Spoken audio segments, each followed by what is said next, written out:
नमस्कार, जय श्री कृष्णा। आज मैं भागवत गीता के दूसरे अध्याय का भाग आरंभ कर रही हूँ। इस प्रकार के वचनों को सुनकर अर्जुन ने पूछा, हे केशव, समाधि में स्थिर बुद्धि वाले पुरुष के क्या लक्षण हैं और स्थिर बुद्धि वाले पुरुष कैसे बोलते हैं, कैसे बैठते हैं और कैसे चलते हैं। इसके उपरांत श्री कृष्ण महाराज बोले, हे अर्जुन, जिस काल में यह पुरुष मन में स्थित संपूर्ण कामनाओं को त्याग देते हैं, उस काल में आत्मा से ही आत्मा में संतुष्ट हुआ स्थिर बुद्धि वाला कहा जाता है तथा दुखों की प्राप्ति में उद्वेग रहित मन जिसका और सुखों की प्राप्ति में दूर हो गई हो, स्पृहा जिसकी तथा नष्ट हो गए हैं राग, भय और क्रोध जिसके, ऐसे मुनि स्थिर बुद्धि वाले कहे जाते हैं। जो पुरुष सर्वत्र स्नेह रहित हुआ उन शुभ तथा अशुभ वस्तुओं को प्राप्त होकर ना प्रसन्न होता है और ना द्वेष करता है, उसकी बुद्धि स्थिर है। और कछुआ अपने अंडों को जैसे समेट लेता है, वैसे ही यह पुरुष सब ओर से अपनी इंद्रियों के विषय से समेट लेता है, तब उसकी बुद्धि स्थिर होती है। यद्यपि इंद्रियों के द्वारा विषयों को ना ग्रहण करने वाले पुरुष के भी केवल विषय ही निवृत्त हो जाते हैं, परंतु राग निवृत्त नहीं होता, और इस पुरुष का तो राग भी परमात्मा को साक्षात करके निवृत्त हो जाता है।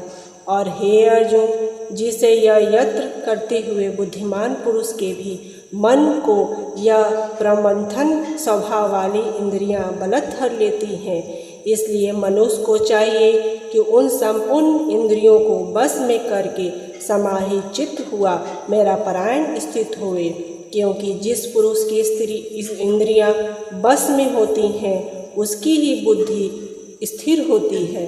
हे अर्जुन, मन सहित इंद्रियों को बस में करके मेरे प्राण न होने से मन के द्वारा विषयों का चिंतन होता है, और विषयों के चिंतन करने वाले पुरुष की विषयों में आसक्ति हो जाती है, और आसक्ति से उन विषयों की कामना उत्पन्न होती है, और कामना में विघ्न पड़ने से क्रोध उत्पन्न होता है।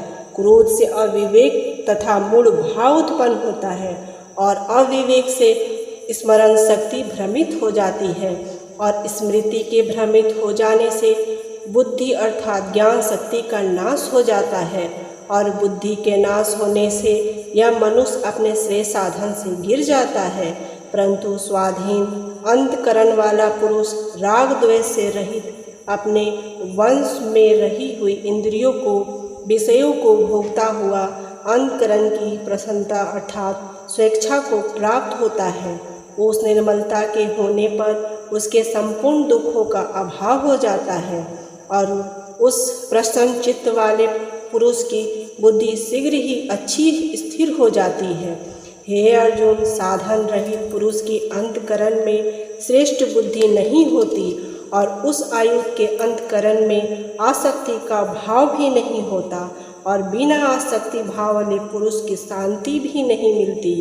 फिर शांति रहित पुरुष को सुख कैसे हो सकता है? क्योंकि जल में वायु नाव को जैसे हर लेता है, वैसे ही विषयों को विचरित हुई इंद्रियों के बीच में जिस इंद्रियों के साधन मन हर लेता है, वह एक इंद्रियां एक इस आयुक्त पुरुष की बुद्धि को हर लेती है। इससे हे महाबाहो, जिस पुरुष की इंद्रियां सब प्रकार इंद्रियों के विषय में वश में हुई होती है, उसकी बुद्धि स्थिर होती है। और हे अर्जुन, संपूर्ण भूत प्राणियों के लिए जो रात्रि है, उस नित्य शुद्ध बोध स्वरूप परमानंद में भगवत को प्राप्त हुए योगी पुरुष जगता है, और जिस नाशवान क्षणभंगुर सांसारिक सुखों में सब भूत प्राणी जगते हैं, तत्व को जानने वाले मुनि के लिए वह रात्रि है। जैसे सब ओर से परिपूर्ण अचल प्रस्थितता वाले समुद्र के प्रति नाना नदियों के जल को चलायमान न करते हुए ही समा जाते हैं, वैसे ही जिस स्थिर बुद्धि पुरुष के प्रति संपूर्ण भोग किसी प्रकार का विकार उत्पन्न किए बिना ही समा जाते हैं, वह पुरुष परम शक्ति को प्राप्त होते हैं और ना ही भोगों को चाहने वाला, क्योंकि जो पुरुष संपूर्ण कामनाओं को त्याग कर ममता रहित और अहंकार रहित हुआ बरतता है वह शांति को प्राप्त होता है। हे अर्जुन, यह ब्रह्मा को प्राप्त हुए पुरुष की स्थिति है। इसको प्राप्त होकर मोहित नहीं होता है। वह अंत काल में भी इस निष्ठा में स्थित होकर ब्रह्मानंद को प्राप्त हो जाता है। धन्यवाद। आज दूसरा अध्याय संपन्न हुआ। कल से मैं तीसरे अध्याय का महात्म्य प्रारंभ करूंगी। जय श्री कृष्ण।